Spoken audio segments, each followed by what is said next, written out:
And we are lucky now to be joined by four individuals who had unique working relationships with Mandela. His biographer, Bill Keller, who is also the New York Times bureau chief in South Africa. Dr. Gay McDougall, a human rights lawyer who campaigned for his release from prison, counseled him during the drafting of the South African Constitution. Stan Greenberg, Mandela's pollster and strategist during his campaign for president. And Ambassador Jendayi Frazer, who served in South Africa under President George W. Bush. Thanks to all of you for being here. And Bill, let me begin with you. We ended that piece on the relationship between President Obama and President Mandela. Of course, they share something very, very important, but they are also very different in important ways as politicians. They are. It was noteworthy in that earlier segment that the president that Mandela felt closest to was Bill Clinton, because they have more in common than Mandela and Obama. And one of the things that Mandela had was just a joy in the robust give and take of politics, the schmoozing, the deal making, the stagecraft, the theater, absolutely. Whereas Obama is more cerebral and doesn't seem to enjoy going up and shaking hands and doing favors. And Gay, speaking of the political theater, I think we have the video now. If you were with Mandela on that day he cast that vote for president, waved that ballot, he knew what that meant to his people. It was such a triumphant day. But you were also working with him during all that grunt work of creating a constitution. He knew that that white minority had to be free from fear and had to believe that their rights would be protected.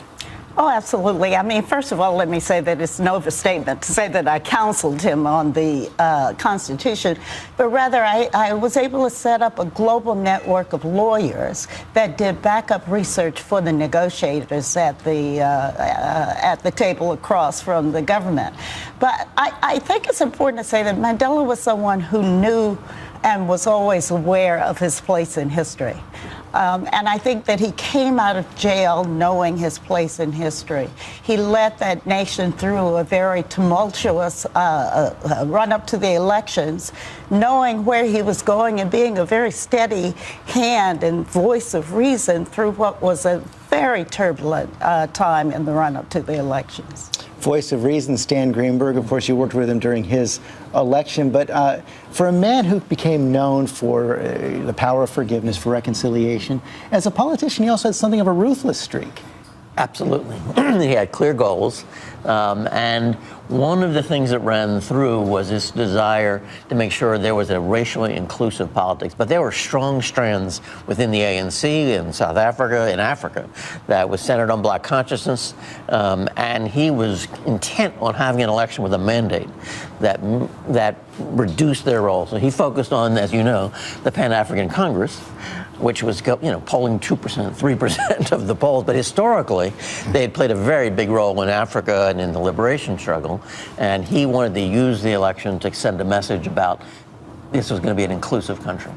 And Jendayi Frazer, talking about his relationship with people who he didn't necessarily get along with. We know F.W. de Klerk. They shared a Nobel Peace Prize, even though they didn't share much of a personal relationship.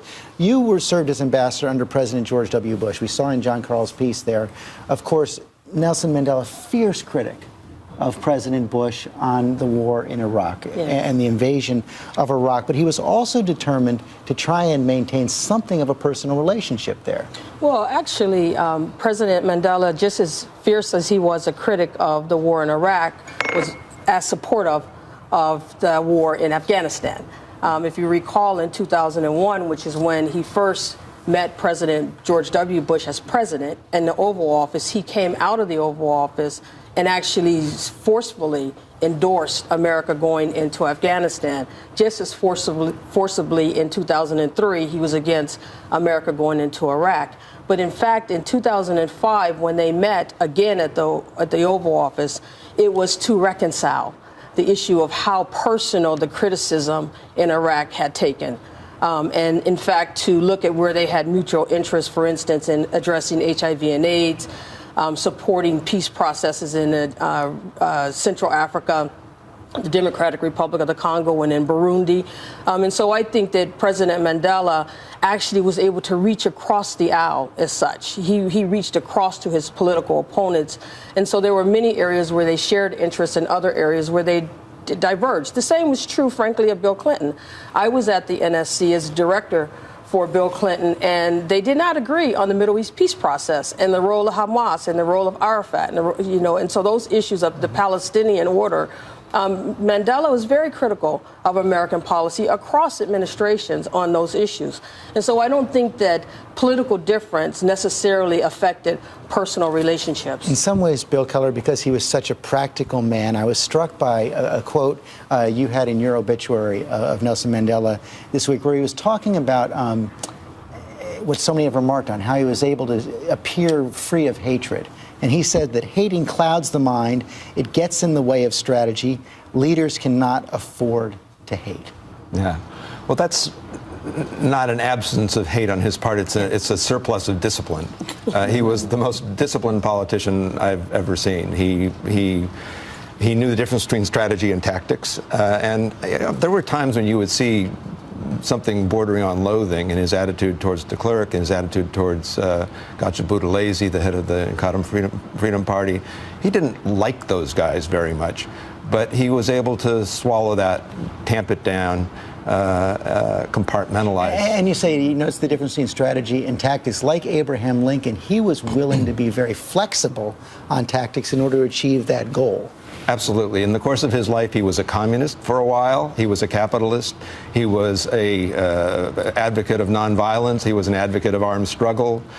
He was whatever it took, but he never lost sight of the main goal, which was a South Africa that was run by South Africans. How does that play out in a candidate running a presidential campaign? Well, from the beginning, he wanted to learn. He knew he was very disciplined, but he was also disciplined about learning. And so he would listen, he would go, believe it or not, go through poll data 2 hours presentation, go to a focus group, listen to people. He thought there had to be a popular sensibility. He had an obligation to bring the people with him. He had a very clear goal, but he had an obligation to bring people with him, bring his own people to a certain place, would lecture publicly, he would educate. He was the most educated candidate I ever had who tried to move voters to a new place. You mentioned the learning, and Gay McDougall, you campaigned for him to release him from prison. He used that time in prison as a place to be educated as well.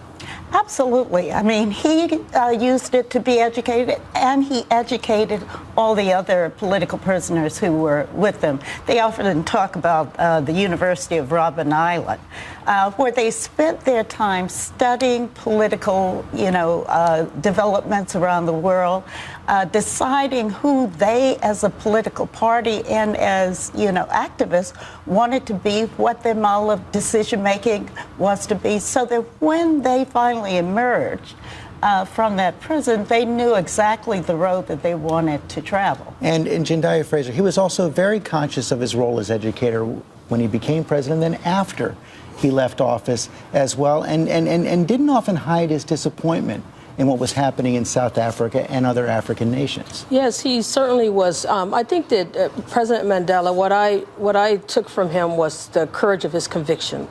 And so he was very clear when he did not agree, and he would do that both privately as well as publicly. For instance, on the issue of HIV and AIDS, he certainly took to task Thabo Mbeki for not actually responding adequately to that challenge. And so we do see that President Mandela was very clear about where he wanted more action. On the United States, when he met with President Bush in 2005, he took us to task for still having South Africans labeled as terrorists and needing a waiver to get into our country. That was not removed until 2008, basically by an act of Congress and signing into law by President Bush. But clearly he said to us, how can you still, designate ANC senior leadership as terrorists when apartheid was a crime against humanity?